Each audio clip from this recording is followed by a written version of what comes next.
I never thought a simple mistake at a coffee shop would lead to one of the weirdest, most unexpectedly sweet days of my life. But there I was, standing at the counter with this guy I just met, both of us flashing confused grins as the barista handed us our drinks and said, "Here's your couple's discount."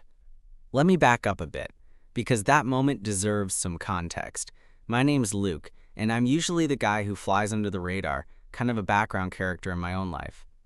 I'm not the type to jump into random conversations with strangers, especially not at a busy downtown cafe where everyone is glued to their phones or laptops. But that Tuesday morning, for some reason, I found myself standing next to a guy who looked just as out of place as I felt. His name's Jamie. We bumped into each other while reaching for the last blueberry muffin, and instead of the usual awkward apology and retreat, we ended up laughing about it. Jamie had this easygoing vibe, like the kind of person who's seen a lot but doesn't take life too seriously. He was wearing a faded denim jacket and had this little smirk that made me think he was either trouble or someone I could get along with way better than I should. So there we were, two strangers forced into a kind of forced interaction by a muffin.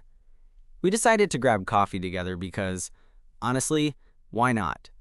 It was a slow morning, and the cafe wasn't exactly packed. The barista, a girl with a name tag that read Maya, took our order, glanced at our IDs because they carded us, and then smiled in that way that told me she thought there was more to this than just ordering coffee. When she saw we were two guys standing close, chatting easily, she just went ahead and punched in the couple's discount. Neither Jamie nor I caught it at first. When she told us the total, it was way lower than it should have been. I joked, "Looks like we're a couple now?" And Jamie laughed, eyes twinkling. Hey, I'm not complaining. That was the moment when the whole thing could have just been a funny, one-off mistake. But somehow, it wasn't. Jamie suggested we just play along, see how far we could take it. And I don't know about you, but once you say yes to something this silly, you're kind of committed. The cafe, our accidental stage, became the backdrop for a day that started with a coupon mix-up and turned into something neither of us saw coming. Suddenly, we were us in a way that felt strangely real, even though we'd only met minutes before. I'm still not sure what made me go along with it. Maybe it was Jamie's easy smile, or the way the city felt a little less gray with someone new by my side. Maybe it was just the thrill of pretending, just for a few hours, that this random connection was something more. Either way, by the time we stepped outside, the sun was higher, the world a little brighter, and I found myself wondering if this accidental couple's discount was the start of a story I never expected to tell. We stepped outside the cafe, the cool autumn air hitting us like a splash of reality after the warm, cozy bubble inside. Jamie pulled his jacket tighter around him and looked over at me with that same mischievous grin. "So what now, couple?" he teased, raising his eyebrows like we were about to plan a honeymoon or something. I laughed, shaking my head. I don't even know where to start with that. What do couples do on a random Tuesday morning? He shrugged, then pointed down the street. How about we find out? There's a record store a couple blocks over.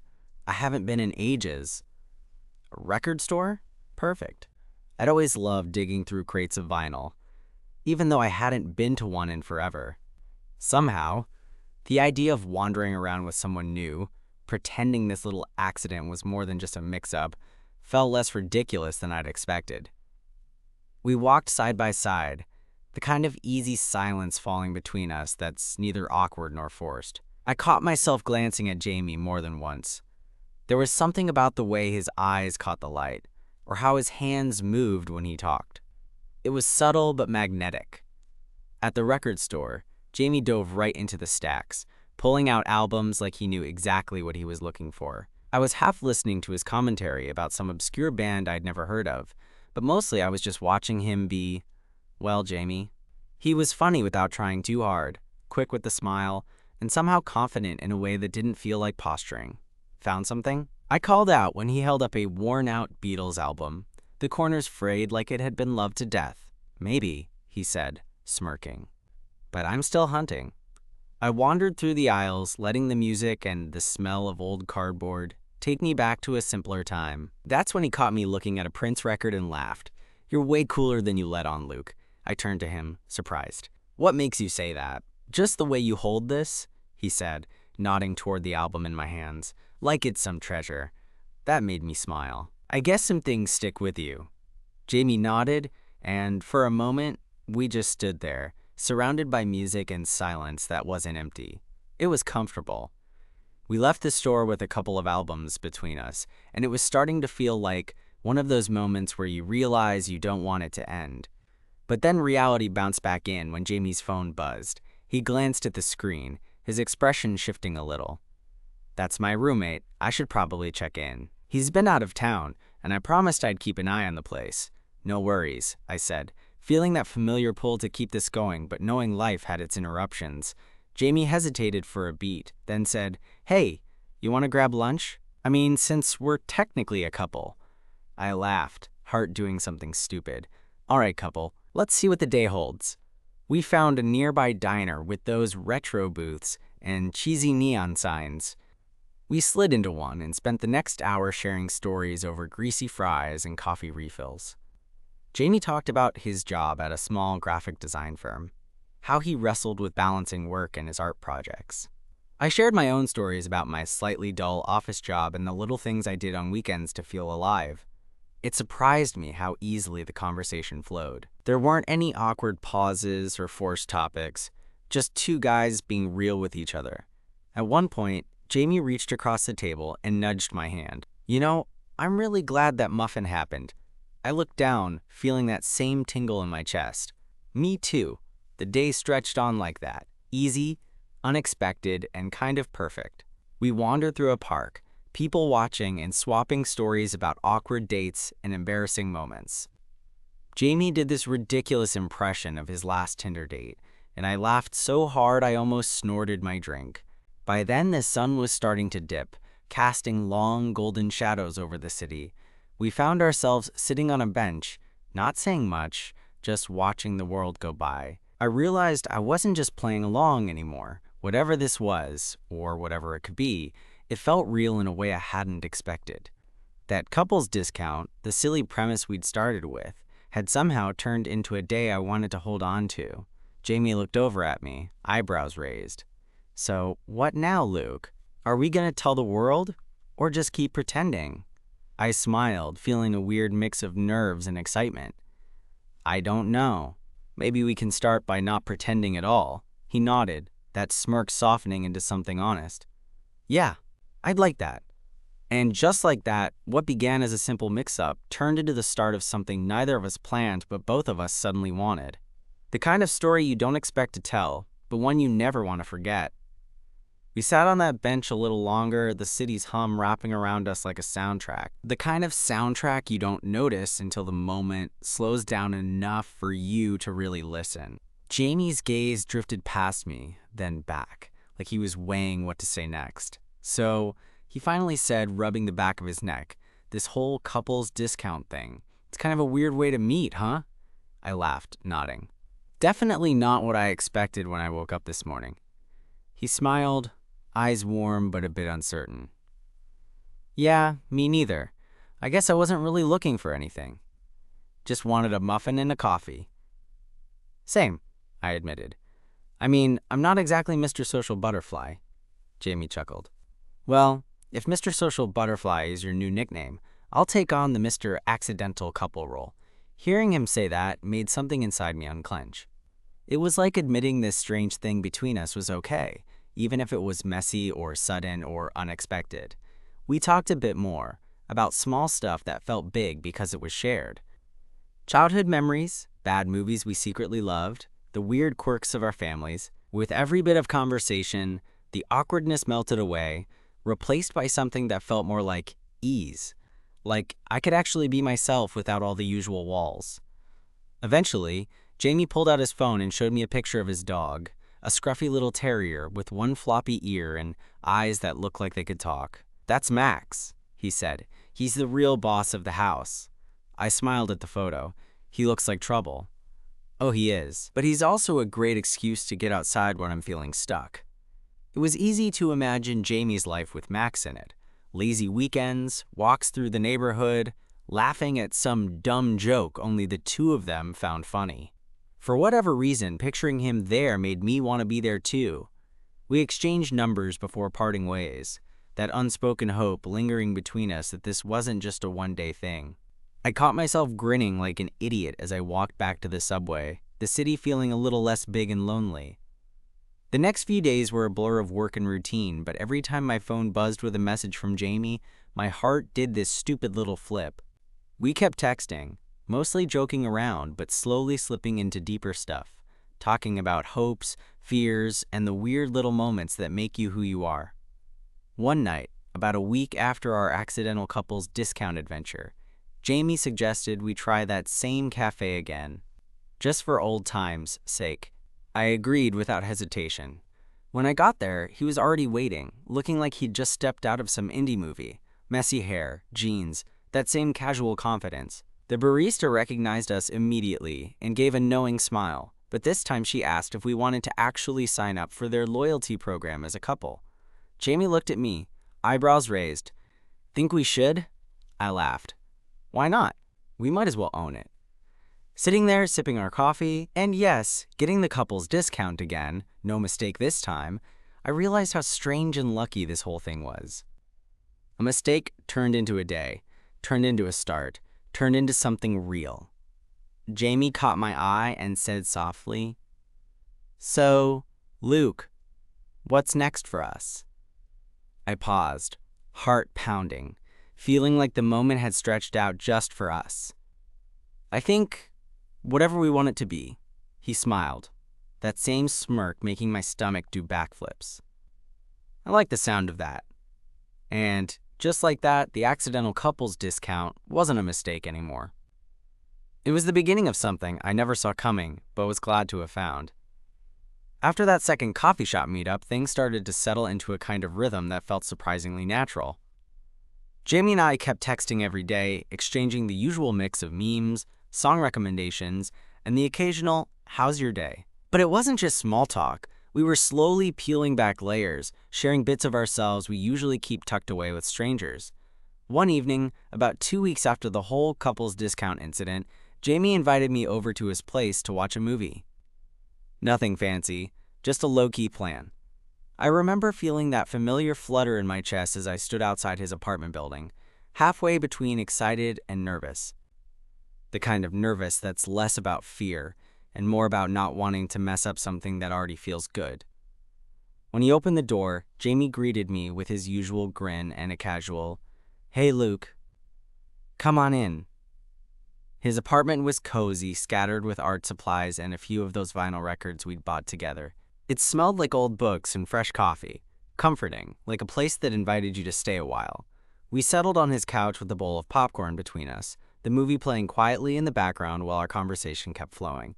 At some point, the couch started to feel smaller, or maybe it was just me inching closer without really thinking about it. Jamie caught my eye and didn't pull away. Instead, he smiled, a little softer this time. He said quietly, "I've never done this before." Just clicked with someone out of nowhere. I nodded, heart pounding. "Me neither. It's weird, but good weird," he shrugged, his hand brushing lightly against mine. "No pressure. Just see where this goes." That simple honesty made me want to take a leap. So I did. I intertwined my fingers with his, feeling that electric jolt of connection that I hadn't expected to find when I woke up that Tuesday morning craving a muffin. As the movie played on, I realized I was exactly where I wanted to be. Not just physically next to Jamie, but in this new space of possibility. A place where mistakes turned into moments, where strangers became something more. A few days later, we met up to take Max for a walk in the park near Jamie's place. Max, true to his reputation, was a whirlwind of energy, tugging both of us in different directions as he chased after squirrels and sniffed every tree. Jamie laughed as he tried to keep up, his hair falling into his eyes. Watching him like that, carefree and real, made something inside me settle. I found myself wanting to be part of that life, not just for a day or a night, but for whatever came next. We paused on a little bridge overlooking a pond, the late afternoon sun making the water sparkle. Jamie leaned against the railing, looking over at me with that same smile that had started this whole thing. So he said, "What do you think? Should we keep pretending? Or maybe Stop pretending altogether? I smiled back, heart full. I think it's time to drop the act. He reached out, thumb brushing over the back of my hand. Good, because I'm tired of pretending I'm not into you. The words hit me softer than I expected, like a secret I'd been waiting to hear without knowing it. I squeezed his hand, feeling the warmth spread through me. Same, I admitted. I'm into you, Jamie. We stood there for a moment, the world around us fading into the background as something new took shape. It wasn't perfect, and it wasn't textbook romantic movie stuff. It was messy and real and ours. As we walked back, Max trotting happily ahead, I realized that what started as a silly mistake, the couple's discount, had led me to something I hadn't even dared to hope for. And honestly, I'm glad I played along. After that walk with Max, things between Jamie and me started to feel like they were moving from the testing the waters phase into something a bit more solid. Not that we rushed or anything. We were both still figuring out what this new connection meant, but there was a quiet understanding growing in the spaces between our texts and meetups. One evening, a few days later, Jamie texted me out of the blue. Feel like doing something spontaneous tomorrow? No plans, just us. I stared at my phone for a minute, heart doing that annoying little flip-flop. Spontaneous wasn't usually my thing, but with Jamie it felt easier to say yes. So I did. The next morning, I showed up at his place, and Jamie greeted me with that same easy smile, holding 2 coffee cups like a seasoned barista.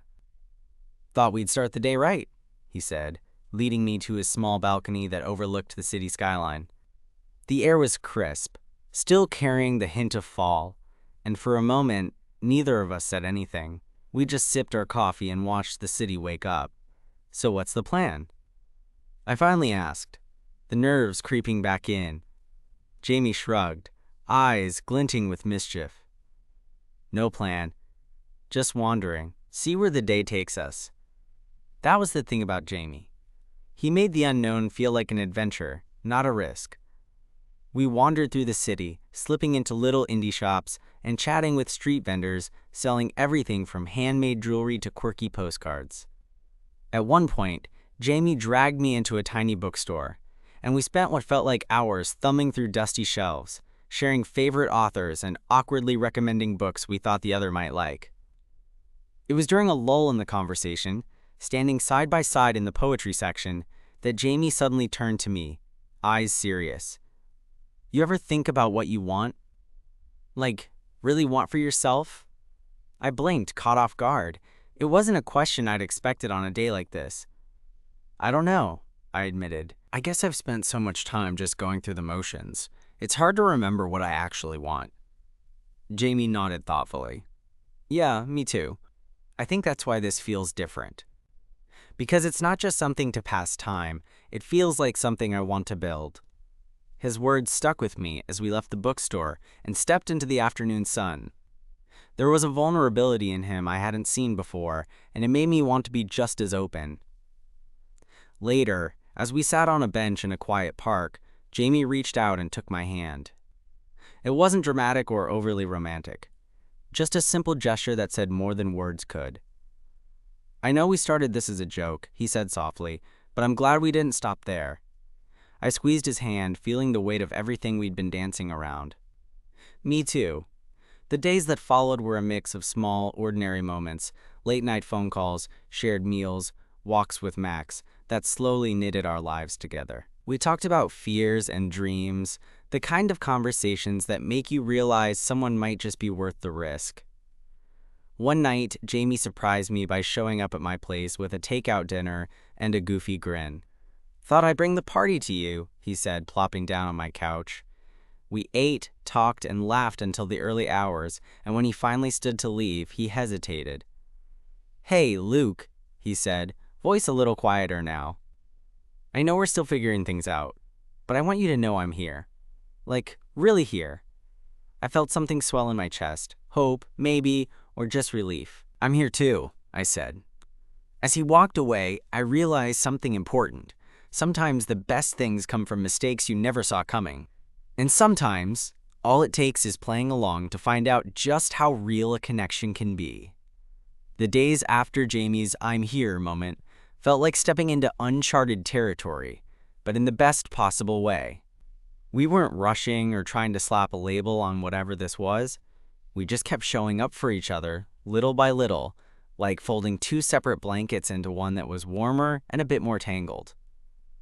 One Saturday afternoon, Jamie texted me, asking if I wanted to check out a new art exhibit downtown.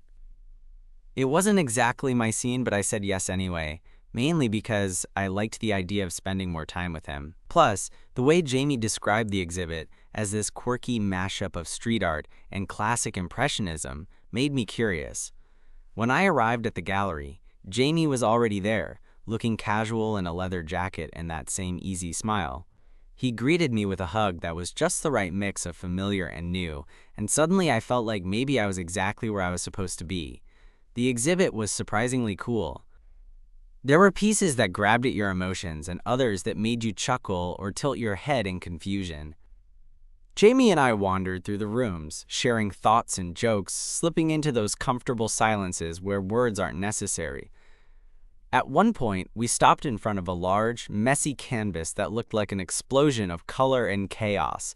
Jamie turned to me, eyes gleaming. "Kind of like life, huh?" I laughed. "Yeah, beautiful mess."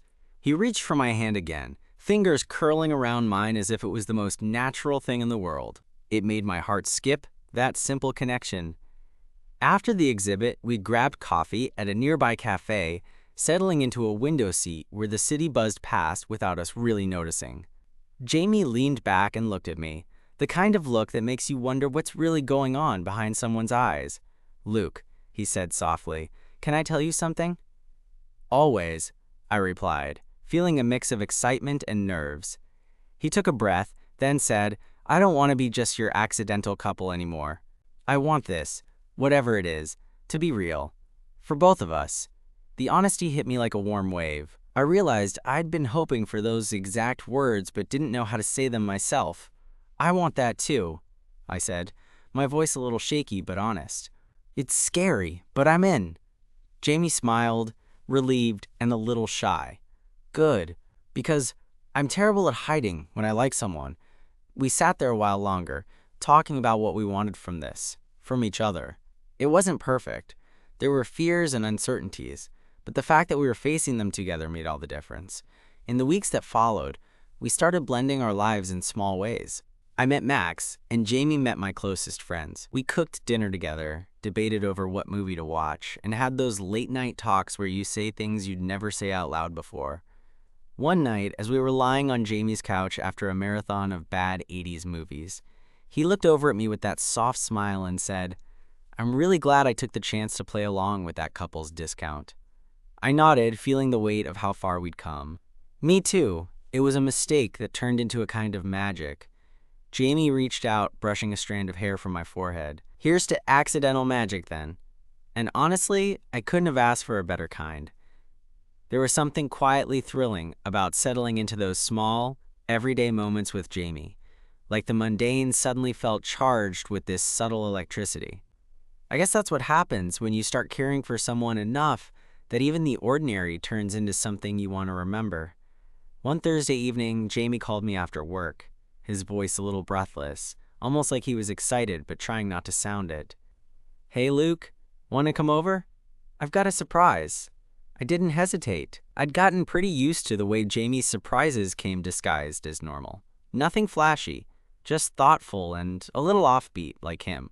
When I got to his apartment, the lights were dimmed and there was some soft music playing. Jamie was standing in the kitchen, looking a little sheepish, but mostly proud.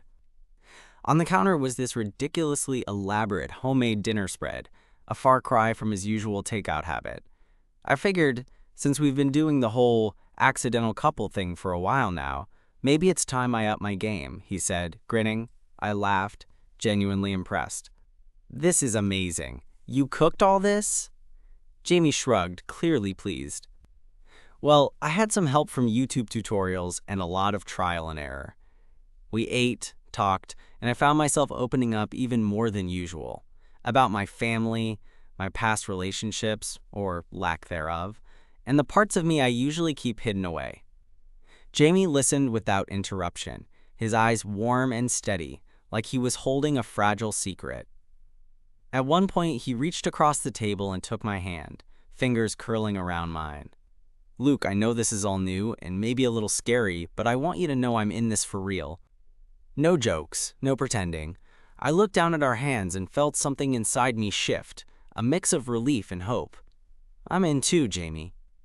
More than I thought I could be. After dinner, we moved to the couch, and I found myself leaning into him like I'd found some missing piece. The world outside faded, and it was just us, two guys who'd stumbled into something neither expected, but both desperately wanted. That night, as I lay in my bed afterward, I realized how much I'd been craving this kind of connection all along. Not the perfect fairy tale version, but the messy, real, sometimes awkward kind that makes you feel seen. A few days later, Jamie invited me to a rooftop party his friends were throwing. I was nervous, partly because I wasn't great at big social situations, and partly because it was the first time I'd be showing up as Jamie's boyfriend, even if it was just to a handful of people. When I got there, Jamie was waiting at the entrance, looking like he belonged there in a way I still admired. He squeezed my hand and smiled. "You ready?" "I think so," I said, heart pounding. The night was a blur of laughter, music, and new faces. Jamie introduced me to his friends, who were warm and welcoming, asking questions and sharing stories like I'd been part of their circle forever. It was one of those rare moments where the world aligns just enough for you to breathe a little easier. At one point, Jamie pulled me aside and whispered, "See? Nothing to worry about." I smiled, feeling that deep, steady comfort only he seemed to bring. Walking home afterward, the city lights casting long shadows, I realized something important. This, us. It wasn't just some fluke or accident. It was real, messy and imperfect, but real.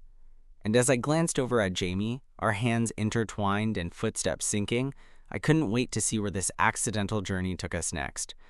A few weeks after that rooftop party, Jamie and I found ourselves back at the little cafe where it all began, the one that gave us our accidental couples discount. Walking in together felt different this time. We didn't need to pretend or play along anymore. There was a quiet confidence between us, born from all the small moments we'd shared. The texts, the dinners, the awkward silences turned comfortable. Maya, the barista who'd first mixed up our order, spotted us right away and gave that same knowing smile. "Back for the discount, huh?" she joked, sliding 2 coffees across the counter. Jamie grinned. "Yeah, you could say we've earned it. We found our usual booth by the window and settled in." The city buzzed outside, but inside, it was just us. 2 guys who started as strangers and had somehow become something more without even realizing it at first. I looked over at Jamie, the way the light caught his eyes, and felt this deep, quiet happiness. You know, I never thought a mistake could lead to something like this. He reached across the table, his fingers brushing mine. Neither did I, but I'm really glad it did. There was no grand declaration, no dramatic moment, just a simple truth between us. That sometimes, life's best things come from unexpected places, from taking chances, from being willing to play along when it feels right. As we sipped our coffee, I thought about how far we'd come, from strangers fighting over a muffin to something that felt steady and real. And maybe that's the kind of love that lasts. Not perfect or planned, but genuine and earned in the quiet, everyday moments.